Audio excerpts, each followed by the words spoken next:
नमस्ते। यहाँ श्री क्षेत्र आळंदी में अखिल भारतीय माँ नर्मदा परिक्रमा सेवा संघ की तरफ से जो हरिनाम संकीर्तन सप्ताह, माँ नर्मदा महापुराण निरूपण और ग्रंथराज ज्ञानेश्वरी पारायण का उपक्रम चल रहा है, इसमें शामिल होने के लिए अखिल भारतीय माँ नर्मदा परिक्रमा सेवा संघ की राष्ट्रीय समन्वयक मनीषाबेन पटेल, जो महाराष्ट्र की प्रभारी भी है, मैं आपका स्वागत करता हूं। उनके साथ माननीय सतीश जी चौबे, मुख्य संयोजक माँ नर्मदा परिक्रमा सेवा संघ के, वो भी आए हैं, कल से हमारे बीच उपस्थित है। मैं आपसे जानना चाहता हूँ कि ये माँ नर्मदा परिक्रमा सेवा संघ का संकल्पना ये आपको कैसे सूझी, कैसे आपके मन में सुझाव आया? सतीश जी, आप उत्तर दीजिए। नर्मदे हर। नर्मदे हर। कोरोना काल की जो परिस्थिति रही, उस समय ऐसा लग रहा था कि हमारे यहाँ जो सेवा कार्य कर रहे हैं उसमें कुछ कमियां हैं। सेवा पुण्य का काम है, उसमें मुझे आलोचना करने का अधिकार नहीं है। तो हमने सोचा कि ऐसा एक संगठन हो जो विपरीत परिस्थितियों में भी कार्य कर सके, ये मूल था जी।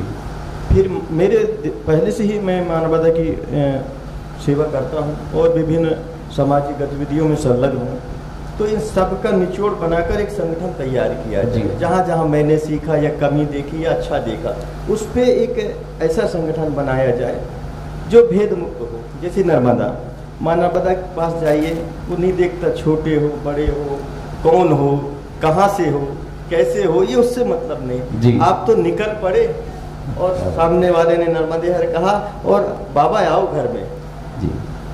आपसे पता नहीं पूछा जाएगा, ना जाति, ना भाषा, ना भेद किसी प्रकार का। और रात्रि में जब परिवार के साथ आप बैठते हैं तो ऐसा लगता है कि हम शायद पहले से एक दूसरे को जानते हैं जी। उस स्थिति के बाद जब वो सुबह अलग होते हैं, क्योंकि परिक्रमवासी रात्रि विश्राम करके निकल चलते हैं, तो परिक्रमवासी और उस परिवार जहाँ वो रुके थे, दोनों के आंखों में आंसू आ जाते हैं। क्या बात! वो जैसे बहुत पुराना नाता हो और वो नाता बिछड़ रहा हो। तो सेवा इसको कहते हैं कि एक अनजान व्यक्ति अनजान स्थानों पर आता है और उसे भावनात्मक, संवेदनात्मक सभी प्रकार से भाव मिलते हैं जी। तो हमें विश्व को भी बताना चाहिए कि आप कुछ कपड़े या कुछ पैसे देकर जो कर रहे हैं वो सेवा नहीं है। सेवा देखना है तो माँ नर्मदा के तट पर आइए। यही परिकल्पना के साथ हम चल पड़े हैं। अगला प्रश्न मैं मनीषा दीदी को पूछना चाहता हूँ। मनीषा दीदी राष्ट्रीय समन्वयक के रूप में और महाराष्ट्र की प्रभारी के रूप में जिम्मेदारी संभाल रही है। दीदी, एक महिला होने के नाते कुछ मर्यादा आ जाती है आपके कार्य में? जी नर्मदे हर, मेरा परम सौभाग्य रहा है कि मैं माँ नर्मदा से जुड़े तीन प्रदेशों से मेरा संबंध रहा है। मेरा जन्म मध्य प्रदेश से है। क्या बात! मेरी कर्म भूमि, मुझे पाल पोस कर बड़ा किया है गुजरात ने, और मेरी कर्तव्य भूमि रही महाराष्ट्र, क्योंकि महाराष्ट्र प्रदेश की प्रभारी हूँ। अब आपने जैसे बताया कि मातृशक्ति को कुछ सामाजिक मर्यादा या क्या आता है, तो मैं बता दूँ कि हम उस संस्कृति से हैं जहाँ बहुत सारी विदुषी महिलाएं मातृशक्ति हो गई जी। बहुत सारी वीरांगनाएं हो गई। और अभी मैं जिस भूमि पे बैठी हूँ वो रानी लक्ष्मीबाई, अहिल्याबाई होलकर, है ना, बहुत सारी ऐसी मातृ, जीजाबाई ने क्या शिवाजी महाराज को तैयार किया था, है ना।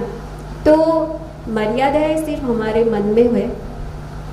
सही बात। जिसको दृढ़ संकल्प से किसी उद्देश्य से कार्य करना है, आपको कुछ अच्छा कार्य करना है, तो स्वयं ईश्वर करवाते हैं। तो फिर कोई मर्यादा नहीं है, कोई संकट नहीं है, कोई तकलीफ नहीं है जी। मेरा मतलब था जी दीदी कि महिलाओं को घर गृहस्थी तो संभालनी पड़ती है, वो उनका पहला काम है। जी। फिर भी आप मध्य प्रदेश में, महाराष्ट्र में पूरे राष्ट्रीय समन्वयक के रूप में, और महाराष्ट्र में यहाँ तो महाराष्ट्र की शाखा की ओर से सप्ताह चल रहा है, नर्मदा पुराण की निरूपण चल रहा है, जी। सभी तरफ आप कैसे संभालते हो? जी हाँ, उसका मैं जवाब दूँ कि जैसे सेवा कार्य से जुड़े थे तो संघर्ष और कसौटी रहती है। जो समय का एक मैनेजमेंट करना है वो तो करना ही होता है। तो पहले व्यवसाय और घर परिवार को ज़्यादा समय देते थे और सेवा कार्य के लिए बहुत कुछ कम। पर जो हमारे अंदर की इच्छा होती है ना, ईश्वर ऐसे अवसर बनाता है। तो ईश्वर की परम कृपा रही और ये परिवार का सहयोग भी है हमारा, ताकि हम ये सब कर रहे हैं। क्योंकि मेरे बहुत ही अविरत प्रवास चलते रहते हैं, तो इसमें मेरे परिवार का बहुत बड़ा सहयोग है, इसलिए ये सारे काम होते हैं और ईश्वर की भी कृपा रही है। बहुत अच्छी बात कही मनीषा दीदी ने कि हर महिला अपनी गृहस्थी संभाल के, प्रापंचिक जिम्मेदारी संभाल के भी कुछ ज़्यादा काम कर सकती हो। उसका आदर्श हमारी मनीषा दीदी है। मैं अगला प्रश्न चौबे जी को, सतीश जी को पूछना चाहता हूँ कि सेवा कार्य को पैसा लगता है, परिश्रम लगता है, तो ये आप कैसे जुटा पाते हो? कुछ दिक्कतें आती होंगी, कुछ समस्याएं खड़ी होती होंगी, उनका निराकरण आप कैसे करते हो? जब हम शुरुआती दौर पे थे तो एक व्यक्ति ही शुरुआत करता है जी, और भारत या विश्व में जो भी कार्य हुए हैं, छोटे बड़े मध्यम, उनमें एक ही व्यक्ति प्रारंभ करता है और फिर कहते हैं ना, कारवा बढ़ता जाता है। माँ नर्मदा से जो भी संबंधित लोग हैं या माँ नर्मदा के नाम को जानते हैं या नहीं भी जानते, मुझे अचरज भी है कि हमारे संगठन को सभी का सहयोग मिल रहा है। वो चाहे किसी भी वर्ग का हो, किसी शैक्षणिक प्रणाली का बहुत बड़ा व्यक्ति हो, राजनीतिक, सामाजिक, क्योंकि माँ नर्मदा विश्व की नायिका है, ब्रह्मांड की नायिका है और कलयुग की अधिष्ठात्री देवी है।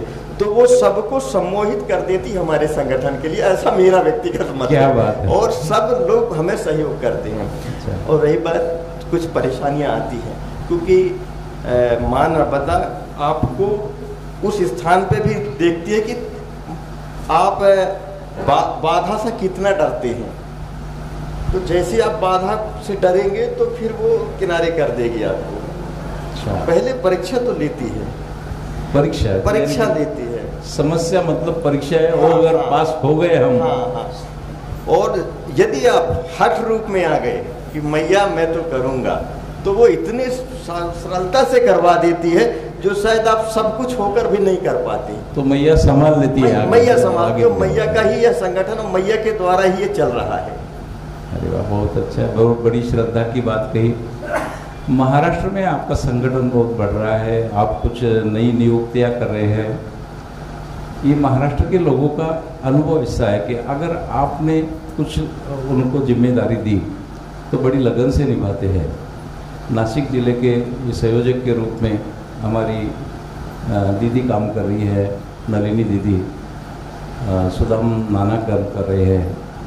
और महाराष्ट्र में और आपके उपक्रम, जैसे हम पंढरपुर वारी में जाते हैं तो वो भी आप चलाते हैं, तो आपके मन में कैसे ख्याल आया? दीदी आप उत्तर दीजिए। जी, महाराष्ट्र प्रदेश का जब प्रभार मिला जी, तो एक जैसे कि ईश्वर की कोई दिव्य योजना होती है। अभी हम जैसे ईश्वर की भक्ति करते हैं तो कहीं ना कहीं हमारा देश स्वयं आध्यात्मिक देश है, सत्यों की भूमि है, ईश्वर ने स्वयं अवतार ली है जी, है ना। तो जैसे आप धर्म से जुड़ोगे, राष्ट्र से जुड़ जाते हो। राष्ट्र भक्ति, धर्म भक्ति कुछ अलग नहीं है। तो माँ नर्मदा ऐसा है विषय कि सनातन संस्कृति से जुड़े सभी पहलू पे आप काम कर सकते हैं, किसी पंथ, संप्रदाय, विचार, वर्ग, जाति सबसे परे होकर। और महाराष्ट्र प्रदेश का जब प्रभार मिला तो कहीं ना कहीं ये हुआ कि शिवाजी महाराज एक ऐसा उत्तम उदाहरण है, जो कि एक राजा थे फिर भी उन्होंने धर्म की रक्षा के लिए एक आध्यात्मिक और राजनीतिक दोनों बातों का समन्वय करके एक बहुत ही उत्तम उस वक्त धर्म की रक्षा की। जी। तो महाराष्ट्र प्रदेश की जब बात आती है तो मुझे वही भावना, वही अनुभूति, वही भावधारा सब में मिलती है। दूसरा, महाराष्ट्र प्रदेश इतना ज़मीन से जुड़ा हुआ है जी। इतनी परंपराएं अभी भी है कि मुझे लगा कि ये एक ऐसा प्रदेश है जिसमें भारत के कोने कोने को का रस इसे में समाहित है। सही मतलब एक महाराष्ट्र मतलब सभी राष्ट्रों से बना हुआ महाराष्ट्र, और इसको नाम संतों की वजह से ही मिला है। जी। महान संत हो गए, महा मतलब महान और राष्ट्र।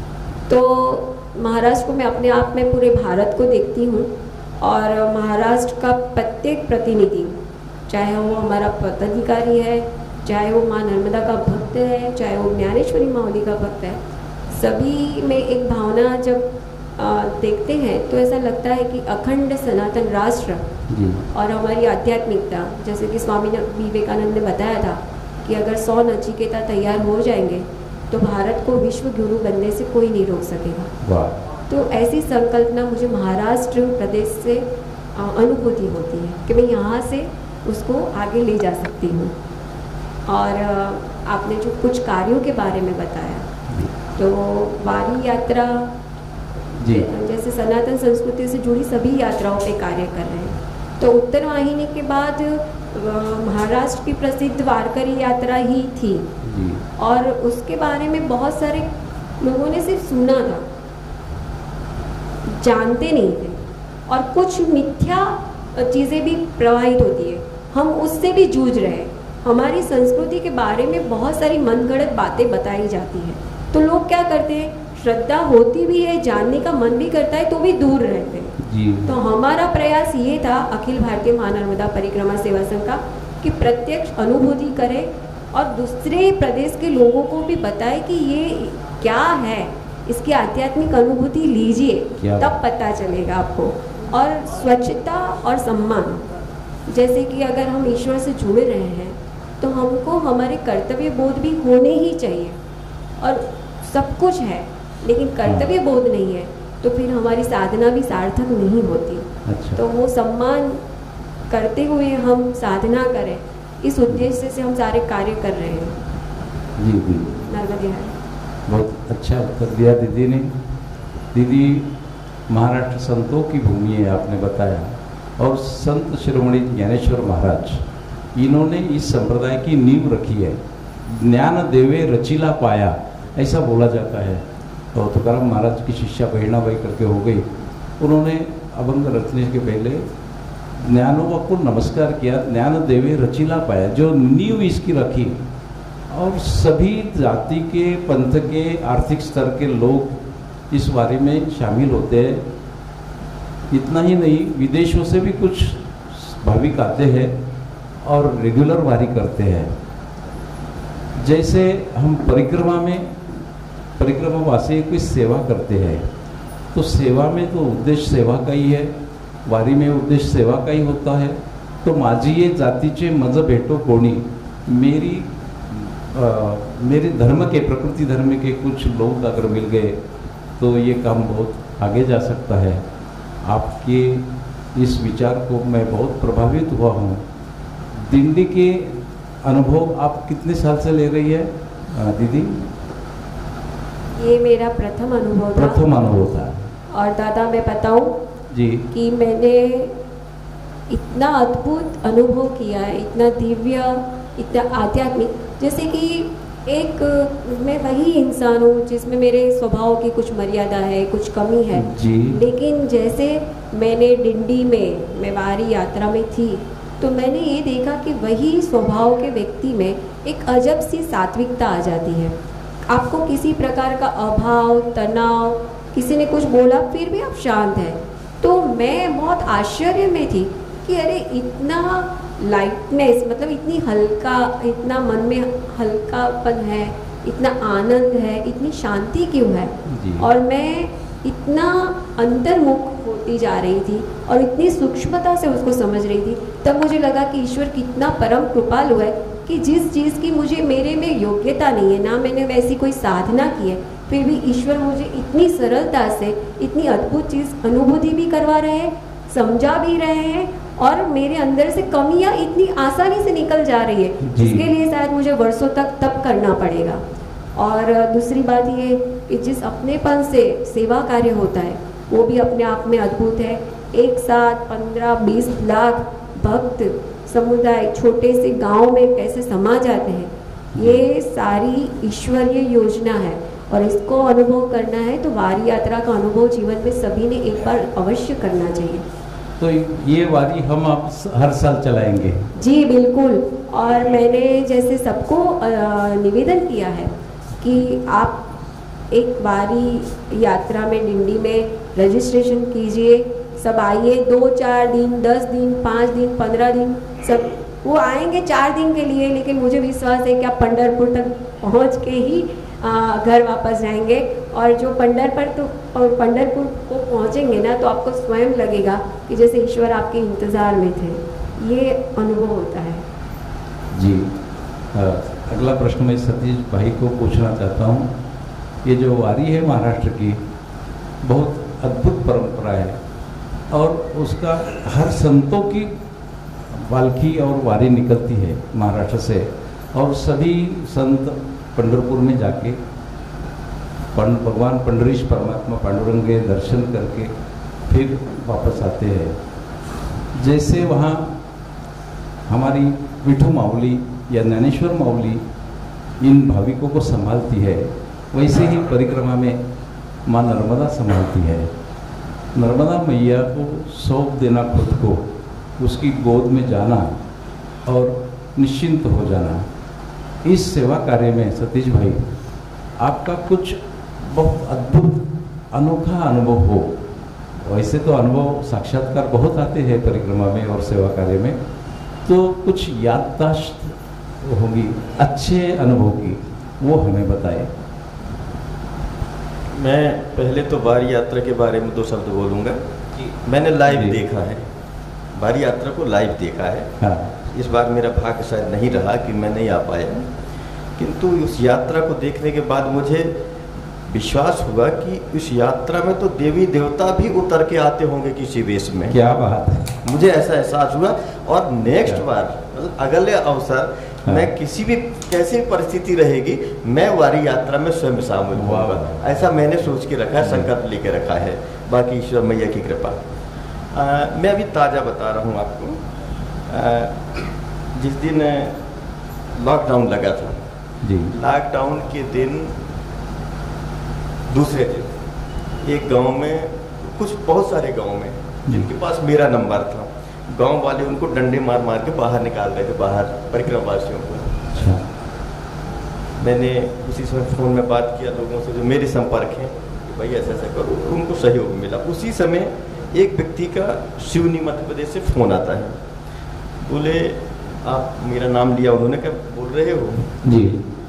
तो मैं अहमदाबाद का रहने वाला हूँ, सिवनी में हूँ, और मेरे पंत प्रधान से और वर्तमान गृह मंत्री उनको भी मैं जानता हूँ, ऐसा उन्होंने कहा जी। मैंने कहा अच्छी बात है, किंतु मुझे किसी भी हाल में सिवनी से ओमकारेश्वर पहुँचाइए और ओमकारेश्वर से घर पहुँचाइए। और पहला लॉकडाउन की परिस्थिति आपने देखा है कि इतनी टाइट थी कि दरवाजा के बाहर नहीं निकल सकती थी, ठीक, और आपको ही करना है, ऐसा उन्होंने कहा। वो मैं कहा है मैया क्या है, मैं वहाँ के डीएम से मैंने बात की कि आप एक छोटी सी पर्ची बना दो उस व्यक्ति के नाम पर, और जो आपके सुरक्षा अधिकारी होते हैं उनको बोल दीजिए कि पर्ची देख के उसको जहाँ तक छोड़ते चले। तो वो 2 दिन के अंदर ओमकारेश्वर पहुँच गए। और आप विश्वास नहीं करोगे, मुझे बोलना नहीं चाहिए, उन्होंने जल भी चढ़ा लिया। क्या? वहाँ से गाड़ी भी उपलब्ध हुई और वो अहमदाबाद पहुँच गए। उनके पुत्र का निधन हो गया था कोरोना में, उनके नाम पर उन्होंने एक धर्मशाला बनाया। वाह। तब बाद में संगठन बना और राष्ट्रीय समन्वयक जी जुड़े, इनको ये विषय नहीं मालूम था। वहाँ पर एक महाराष्ट्र का एक परिक्रमवासी का निधन हो गया जी। ये पहुंची वहाँ पर। वहाँ 2 व्यक्ति सेवा दे रहे थे, एक तो जिनके बात मैंने किया और एक व्यक्ति और मुझे जो जानते थे। अच्छा। तो इन्होंने कहा कौन निधन हो गया, क्या सहयोग कर सकते हैं हम, इस विषय को लेकर एक पहुँचे थे। तो बोले संगठन किसका है, कौन है, इसका क्या। तो मेरा नाम जब इन्होंने बताया तो इन्होंने वीडियो भी डाला है जी। तो वो उस समय फपक के रोने लगे। अच्छा। कि वो व्यक्ति है इसमें। तो एक माँ ईश्वर की कृपा से आप अच्छा कार्य करिए। तो लॉकडाउन की परिस्थिति आप लोग जानते कितना टाइम, उस समय भी हमने सेवा की और भी विभिन्न सेवा की, मेरे विषय है। और वो रो रहे थे इनके वीडियो में, तब इन्होंने मुझे समझा कि सतीश चौबे कौन है। उसके पहले तो जानते थे कि कोई पदाधिकारी है। क्या बात जी। तो ऐसे बहुत सारे वो ईश्वर के माध्यम से होता है। हम कारक बन सकते हैं, हम नहीं करते, हम निमित्त बन सकते हैं। निमित्त बन सकते हैं जी। मनीषा दीदी को मैं प्रश्न पूछना चाहूँगा। जैसे मैं पहले प्रश्न में, कुछ महिला होने के नाते मर्यादा आती होंगी, कुछ दिक्कतें आती होंगी, तो आपको कुछ ऐसा अनुभव आया कि हम क्यों इस कार्य में पड़ गए, नहीं आना था, कुछ दुख हुआ, नाराज़ी हो गई, ऐसा कुछ बुरा अनुभव आपको आया, वो बताइए। नर्मदे हर दादा, मातृशक्ति हूँ और मैया ने कुछ ऐसे काम में रख दिया है कि समय का कोई बाद नहीं रहता। आती हूँ 5 दिन के लिए, 15 दिन रुकना पड़ता है, इस प्रकार का रहता है। तो हाँ ज़रूर, क्योंकि संसार है, संसार में विभिन्न प्रकृति के लोग हैं। आप अच्छे कार्य में देवस्थान पे भी है तो भी वहाँ पे भी कटु और मिथ्यावाणी बोलने वाले मिलेंगे जी। तो और ज्ञानेश्वरी जैसे ग्रंथ वांचन क्यों ज़रूरी है, क्योंकि वो विवेक आता है, वो शक्ति मिलती है हमको। तो अभी जो लक्ष्मण दादा देवेकर जी ने जो, भले वो मराठी में था लेकिन मैं बहुत अच्छे से सूक्ष्मता से समझ पा रही थी। उसका कारण ये था कि संत और ग्रंथ दोनों एक ही है और वो स्वयं हमको ये समझाते हैं कि इसमें मैं क्या बताना चाहता हूँ। तो मेरा सबसे बड़ा आधार भगवद गीता रहा है। मुझे ज्ञानेश्वरी भी पठन करने का सौभाग्य मिला है। मराठी में फॉलो कर लेती है? मैंने गुजराती में पढ़ा है लेकिन मैं मराठी भी समझ लेती हूँ, उसके अनुवाद भी हुए हैं। हाँ, तो मेरी जो शक्ति है वो मेरे ग्रंथों के अध्ययन से ही है। ईश्वर स्वयं मेरी शक्ति बनते हैं। और जब जब भी ऐसा कुछ हुआ, चाहे वो हमारे काम की निंदा हो, हमारी निंदा हो, और आपको मैं बहुत स्पष्ट रूप से बोल दूँ, मातृशक्ति होते हैं तो घर के परिवारों के तो चैलेंजेस आते हैं, लेकिन बहुत सामान्य सा चीज़ चरित्र पे लोग कुछ भी बोल देते हैं जी, है ना। पर माँ नर्मदा और ईश्वर ने स्वयं इन सब चीज़ों के जवाब दिए हैं। तो मेरे साथ अनुभव ये रहा कि जब भी किसी ने कुछ भी गलत बोला है, मिथ्या बोला है, उसका जवाब स्वयं समय ने और ईश्वर ने दिया है और कार्य और दृढ़ता से हुआ है। और मेरी जितनी निष्ठा या समर्पण भाव है उससे कहीं बढ़कर और बहुत दिव्यता से ईश्वर ने मुझे ऊपर का स्थान दिया है। तो मुझे ऐसा लगता है कि ये सारे काम ईश्वर करवा रहा है। जैसे अभी बताया कि हम निमित्त हैं, तो कुछ करना ही नहीं पड़ रहा है, हो रहा है और अच्छा ही होता जाएगा। तो विश्वास बहुत दृढ़ हो गया है जी। अभी विश्वास से भी ज़्यादा श्रद्धा बढ़ गई है कि जब ईश्वर ही स्वयं अपने रक्षक है, ईश्वर ही अपनी शक्ति है, तो फिर डर किस चीज़ का, क्या बात, और शंका किस बात की। और मैं सभी से निवेदन करूंगी कि सभी शास्त्र का अध्ययन पठन चिंतन मनन अवश्य करें। ये शास्त्र स्वयं ऋषि मुनि है, स्वयं ईश्वर है और वो स्वयं आपको समझाएंगे। भले आप शिक्षित है नहीं है, जैसे कि लक्ष्मण दादा देवेकर जी ने बोला कि उनका कोई पाठ्य पुस्तक का कोई शिक्षा नहीं हुआ, लेकिन फिर भी मावली ने उनको ग्रंथ अच्छे से समझा दिए हैं। तो ये ऐसा होता है जी। हम अखिल भारतीय माँ नर्मदा परिक्रमा सेवा संघ के बैनर के अंदर काम कर रहे हैं। महाराष्ट्र में तो आपका काम अच्छा चल रहा है, हमारा काम अच्छा चल रहा है, एमपी में चल रहा है, गुजरात में चल रहा है। माँ नर्मदा जिस प्रदेश से होकर गुजरती है उस प्रदेशों में है, लेकिन अगर अखिल भारतीय हम बैनर लगाते हैं तो भारत के अन्य प्रदेशों में सतीश भाई आपको कैसा प्रतिसाद मिलता है? क्योंकि भारत के कोनों कोनों से परिक्रमावासी आते हैं, तो उधर अपना ऐसे उपक्रम चलते हैं क्या? जी, अविश्वसनीय लगता है, क्योंकि मैं बाल्यकाल से सामाजिक संगठनों से जुड़ा रहा हूँ जी। तो बहुत सारे संगठनों को देखा है हमने कि 10, 20, 30 साल लग जाते हैं, वो एक जिला से दूसरे जिला नहीं पहुँच पाते। हमारा संगठन अभी वर्तमान में सिर्फ 1.5 वर्ष का है और हम 28 राज्यों के अलावा NRI विंग भी है हमारा, मतलब विदेश में भी लोग हैं। जी जी, पूरे पदाधिकारी जानते हैं, बहुत अच्छी बात है ना। हाँ। तो जी। मुझे लगता है कि जो हमने शास्त्रों में पढ़ा है कि माँ नर्मदा कलयुग की अधिष्ठात्री देवी और ब्रह्मांड की नायिका है, तो ये पूरी पृथ्वी मैया की ही है। अच्छा। और यही भाव से हमको सब जगह सहयोग, त्रिपुरा भी ओमकारेश्वर बैठक में दादा लोग गए, वहाँ का हमारा प्रांत संयोजक वो यहाँ आके इतना खुश होता है कि बोले हमको इस संगठन में लगा कि हम भी इसी के हैं। जी जी। और वो वहाँ बैठक के लिए कहते हैं कि हम वहाँ बैठक करेंगे। हाँ। तो सभी जगह से सहयोग मिल रहा है। ठीक है, वहाँ से महाराष्ट्र में ज़्यादा संख्या हो सकती है हमारे माननीय सदस्यों की, वहाँ कम है, किंतु भाव वहाँ भी है।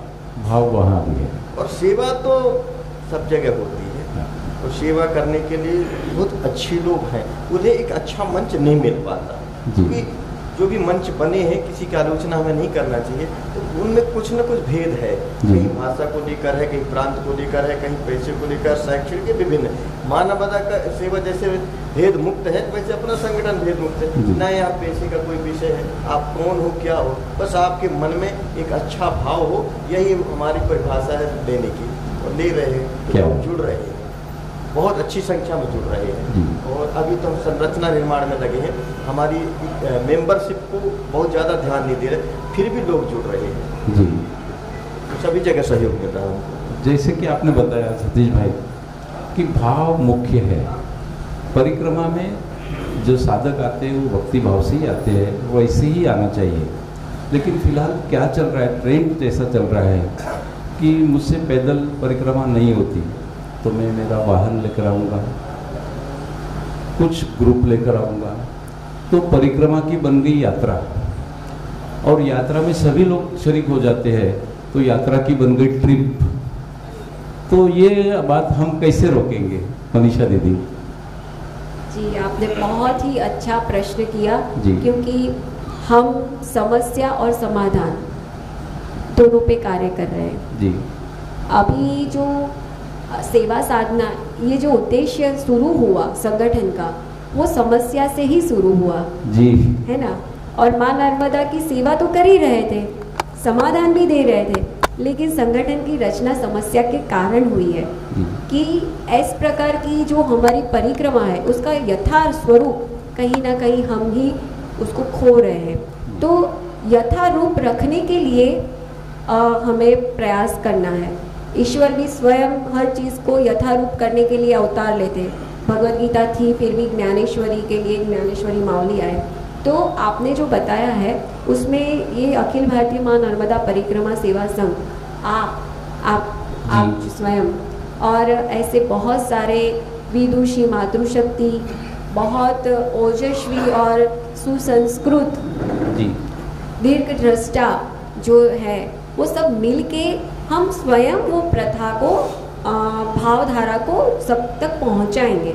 तो हमें किसी समस्या या किसी का विरोध नहीं करना है, जो चल रहा है वो सब कुछ चलने देना है, लेकिन सही कार्य करके दिखाना है और उसमें सबको लाना है। और हमें विश्वास है कि जैसे डिंडी में अभी वारी यात्रा में बहुत कुछ है, कीर्तन होता है, सेवा होती है, एक दूसरे के प्रति समभाव है, सद्भाव है, सम्मान है, लेकिन किस चीज़ की कमी है? तो परिक्रमा मार्ग पर जो स्वच्छता रखनी चाहिए, मावली के प्रति अपना कर्तव्य क्या है, यही बात वो बोध नहीं है। मावली सब कुछ दे रही है, आप कृतज्ञता भी व्यक्त कर रहे हैं कि अरे ज्ञानेश्वर मावली ने इतनी कृपा की, इतना अच्छा भोजन किया, मेरी ही तकलीफ दूर कर दी, मेरी ये चिंता हर ली। 15-20 दिन आप व्यवसाय सब कुछ छोड़ के जाते हैं, लेकिन वो सब मावली संभाल रही है। आप क्या कर रहे हैं जी, है ना? मावली के प्रति आप क्या कर रहे हैं? तो हमें सिर्फ सम्मान देना है, श्रद्धा से सम्मान देना है। वही परिक्रमा का भी है। परिक्रमा एक तपस्या है, परिक्रमा में हमें सुविधाएं नहीं देखनी है, जी, है ना। परिक्रमा में ये देखना है कि ये कष्ट में, इस प्रकार की एकदम विषम परिस्थिति में वो कैसे आपको लेके जाने वाली है, ये देखो ना, इसका अनुभव करो। जी। ये करना परिक्रमा है। आपको कुछ नहीं मिल रहा है, खाने को नहीं मिल रहा, रहने को नहीं मिल रहा, ये कोई समस्या नहीं है। आपको स्वयं माँ नर्मदा मिल रही है, स्वयं ब्रह्मांड की नायिका मिल रही है ना। तो आपकी, और दूसरा ये है कि आपकी आत्मा की जो दिव्य शक्ति है उससे वो मिला रही है, मतलब वो बता रही है कि अहम ब्रह्मास्मि जो सूत्र है शंकराचार्य महाराज, वो उसकी अनुभूति आप करते हैं। इससे बड़ा क्या हो सकता है। तो हमें छोटी छोटी बातों में नहीं जाना है, और हम सब मिल के परिक्रमा को परिक्रमा ही रहने देंगे। परिक्रमा यात्रा नहीं बनेगी, यात्रा पर्यटन नहीं बनेंगे, हमारे तीर्थ तीर्थ ही रहेंगे। वो कोई पर्यटन स्थल नहीं है। उनका सम्मान करना, उनकी स्वच्छता रखना, यही सबसे परम श्रेष्ठ साधना है, और इससे ही हम सबको जोड़ेंगे। ये भावधारा लेके बैठे हैं जी। कि जैसे कि सोशल मीडिया का प्रभाव आजकल चल रहा है, मैं कहीं गया, मेरे फोटो निकाले, सेल्फी निकाली, डाल दी सोशल मीडिया पे, लोगों ने देखी, वो चले आए, पर्यावरण की हानि हो जाती है और भीड़ होने लगती है। हमें भीड़ नहीं चाहिए, हमें भक्त चाहिए जी। मैं उस पे भी बात करूँ। सोशल मीडिया मेरे लिए एक बहुत पवित्र माध्यम है, क्योंकि इस माध्यम से ही मैं इस समस्या का समाधान का प्रसार प्रचार, आप अभी आपसे बात कर रही हूँ, आप यहाँ पे 50-100 लोग हैं, लेकिन सुनने वाले 5000 हैं, तो वो माध्यम कहाँ है? Social media. तो मेरे लिए सोशल मीडिया बहुत पवित्र माध्यम है। सोशल मीडिया को अगर सही तरीके से यूटिलाइज किया जाएगा तो ये क्रांति आएगी। और आपने जैसे बोला, हमें कहीं पे भी भीड़ नहीं करनी है, हमें स्वयं भी, ये जो यात्रा होती है, परिक्रमा होती है, दर्शन होता है, सेवा होता है, ये सब कुछ ईश्वर की योजना से ही होता है। आप सिर्फ इच्छा रखो, उसके ऊपर छोड़ दो, वो स्वयं आपको उचित अवसर पर सब कुछ करवाएंगे। अब जैसे कि मेरी माँ नर्मदा की परिक्रमा करने की इच्छा 2003 से है, पैदल परिक्रमा, और तब मैं परिक्रमा का दादा सिर्फ इतना ही जानती थी कि पैदल करनी होती है और कुछ भी नहीं ले जाना होता है। मुझे तो ऐसा पता भी नहीं था कि 3 महीने में भी करते हैं, 6 महीने में भी करते हैं। मुझे ऐसा था कि चतुर्मास सब तीर्थों पे करना होता है, इतना ही पता था। तो आप परिक्रमा किए हैं नहीं किए वो बात अलग है, लेकिन आप माँ नर्मदा के महत्व को जाने, समझे, उससे जुड़े, ये बहुत ज़रूरी है। और जैसे माँ नर्मदा की योजना के आधारित हो जाएंगे ना, तो स्वयं भक्त ही जाएंगे, भीड़ नहीं जाएगी। अभी जो जा रहे हैं उस कहने को भीड़ ही है, तो ऐसा ही है। तो ये जो है ना, ये भी एक भक्त ही भक्त को ले जाएगा, और एक जो जिसने यात्रा की है ना, वो यात्रियों को ले जाएगा। तो आप परिक्रमावासी से जुड़िए, जिसने परिक्रमा की है वो सच में आपको परिक्रमा से जोड़ेगा। जी जी सतीश भाई, जैसा कि मनीषा दीदी ने बताया कि सोशल मीडिया का अप्रोच बहुत ज़्यादा होता है, और सोशल मीडिया का सहयोग भी परिक्रमा सेवा संघ को मिल रहा है। तो माँ नर्मदा परिक्रमा सेवा संघ के अगले आपके उपक्रम क्या रहेंगे, और जो करना चाहते हैं वो परिक्रमा, और कुछ शारीरिक मर्यादा की वजह से, जैसे मेरे जैसे अबव 70 लोग हैं, वो कर नहीं सकते, तो उनको आप क्या सलाह देंगे? 2 प्रश्न है आपके लिए, आपके अगले उपक्रम। सोशल मीडिया के बारे में 2 शब्द और बोलूँगा आपको जी। कुछ लोग कहते हैं हम करते हैं और फोटो दिखाते हैं, हमें नहीं दिखाना, ऐसे 2-4 विषय आते हैं। भगवान राम को अपनी लीला दिखाने के लिए नीचे आना पड़ा, दिखाना आना पड़ा, वहाँ से उनसे कंट्रोल नहीं हो पा रहा था। तो हम भी कुछ करके दिखाएंगे तो दूसरा प्रभावित होगा, तो इसमें क्या बुरा है? अच्छा, इसमें कोई बुराई नहीं है सोशल मीडिया में। और मुझे लगता है कि देखने से बहुत सारी बहनें गुजरात का भोजन नहीं समझती थी कि भोजन गुजरात का डिश कैसे बनाया जाता। सोशल मीडिया में गई और उसको क्लिक किया तो बोले खाखरा कैसे बनता है वो पूरा बता देगा, और महाराष्ट्र की बहन भी खाखरा बना लेगी, तो इसमें क्या बुराई है। तो मुझे लगता है सोशल मीडिया का सकारात्मक और अच्छा उपयोग करना चाहिए। मुझे खुद को न दिखाकर जी, मैं अपनी बारे में नहीं दिखाऊंगा, हाँ। मैं काम के बारे में दिखाऊंगा, वही हमारा लक्ष्य है। और उस काम से एक व्यक्ति भी एक बार देखने से प्रभावित हो जाता तो मेरा लक्ष्य तो मजबूत हुआ ना, क्या बात, पूरा हुआ। जी, जी। ये सोच के हम चलते हैं। जी सर। और आप जैसे लोगों की बात होती है तो मैं गाड़ी की यात्रा या साइकिल मोटरसाइकिल की यात्रा जी, से जी। विरोध नहीं है हमारा। और कोई व्यक्ति भीड़ में जाता है जी, और मैं बता दूं आपको, मैंने भी बहुत सारे प्रश्न जो आपने कहा जी, उसके प्रश्न बहुत सारे आश्रमों में उसके विरोधाभास मैंने सुना है। हाँ। और उन लोगों को मैंने जो जवाब दिया है वो मैं बता रहा हूँ। जी, उन्होंने कहा वो ऐसा करते हैं, वो ऐसा करते हैं, ये करते हैं, वो करते हैं। मैंने कहा ठीक है महाराज जी, करते हैं, पर लौट के जब वो व्यक्ति जाते हैं तो आपसे भी ज़्यादा महत्वपूर्ण व्यक्ति बन के आते हैं, ये मैंने देखा। क्या बात है जी, यही भी मैया की कृपा है। दूसरा, हम कहीं से भी आने वाले व्यक्ति के साथ यदि संपर्कित हो रहे हैं तो सनातनी एक हो रहे हैं, उसका आप मतलब समझे कि एक सनातनी दूसरे सनातनी के करीब आ रहा है, इसको समझिए आप। क्योंकि बीच का जो समय रहा है उसमें हम बहुत दूर हो गए थे। मैं फलाना भाषा का, आज वक्त आ गया है हमें एक हो जाना चाहिए।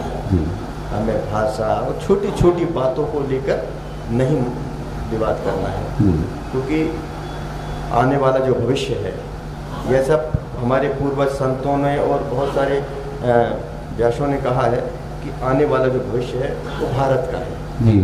और भारत का भविष्य के लिए हम सनातनी को मजबूत होकर उस भविष्य के लक्ष्य में लग जाना चाहिए। इसके लिए छोटे मोटे भेदभावों से हट जाना चाहिए अपने आप को, पहला।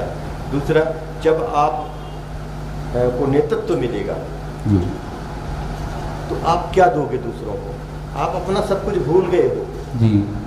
तो बीच में कोरोना काल में रामायण देख के कुछ याद आ गया होगा शायद, नहीं वरना सब भूल गए हो, परंपरा भूल गए हो, वेशभूषा भूल रहे हो, आप बच्चे माता पिता को क्या बोले ये भूल रहे हो, बच्चे क्या खाएं, माँ क्या कर रहे हैं, हाँ। पुत्र क्या करे, ये सब भूल रहे थे। शायद कोरोना काल में रामायण ने कुछ सिखाया है, इसको वापिस करना पड़ेगा। क्योंकि जो पूर्व के देश है वो आपसे क्या लेंगे? विज्ञान की उनके पास मजबूत है, एजुकेशन मजबूत है, आपसे सनातन लेंगे, जो सनातन की लाइफ स्टाइल है वो लेंगे। जब आपके घर में ही अंधेरा रहेगा तो दूसरों को क्या प्रकाशित करेंगे? तो ये संगठन हमारा यह काम कर रहा है कि हम किशोर को, युवा को उस प्रेरणा की ओर ले जा रहे हैं। जैसे आप जैसे लोग हैं हमारे संगठन में जो मार्गदर्शन कर रहे हैं, तो इन मार्गदर्शन से वो प्रभावित होकर एक अच्छा सनातनी बन जाए और भविष्य में भारत के लोग वहाँ जाएंगे तो हमारे सनातन को अच्छे रूप में दिखा सकें। ये हमारी योजना है। धन्यवाद, आप यहाँ आए, हमें अखिल भारतीय माँ नर्मदा परिक्रमा सेवा संघ की गतिविधियाँ, कुछ उपक्रम और भविष्य की योजनाओं के बारे में बताया की तरफ से आपका बहुत बहुत आभार व्यक्त करता हूँ, धन्यवाद देता हूँ। नर्मदे हर। और आप सभी को बहुत बहुत धन्यवाद, आपने अखिल भारतीय मानवता परिक्रमा सेवा संघ को आमंत्रित किया और समय दिया, उसके लिए बहुत बहुत धन्यवाद। नर्मदे हर। हम मुझे कल ही पता चला कि आधा महाराष्ट्र देखता है, तो और बहुत सारे कार्यक्रम मैंने देखे तो वो लोग बहुत छोटे, मतलब अच्छी भावधारा होना चाहिए, छोटा बड़ा कोई भेद ना रखते हुए सारे कार्यक्रमों को वो दिखा रहे हैं। तो ऐसा एक माध्यम हमारे लिए तो बहुत सम्माननीय है। और हमको और आप सबसे निवेदन करेंगे कि आप जुड़े भी और इस प्रकार के आध्यात्मिक कार्यक्रम भी देखें। और जैसे कि हमारा संगठन है वो एक भावधारा से सबको जोड़ने का कार्य करता है। हमको राष्ट्र ने, समाज ने, प्रकृति ने, संस्कृति ने और हमारे संतों ने बहुत कुछ दिया है। अब हमारा भी कर्तव्य है कि हम भी कुछ करें, वो भी निस्वार्थ रूप से। तो निस्वार्थ रूप से जब कर्तव्य करने की भावना हो जाती है जी, तो पैसा बहुत गौण हो जाता है दादा, गौण हो जाता है, सब कुछ कार्य हो जाते हैं। वाह। नर्मदे हर। हमारी सनातन संस्कृति का वसुधैव कुटुंबकम जो घोषणा है, माऊली महावैष्णव ज्ञानेश्वर महाराज ने लिखा है ज्ञानेश्वरी में कि विश्वची माझे घर, वसुधा के परे विश्व होता है, वो विश्व भी मेरा ही परिवार है। और इस विश्व की माझे घर ऐसी मति जयाची स्थिर भक्तों के बारे में बताना चाहते हैं। परिक्रमा सेवा संघ यही काम चल रहा है।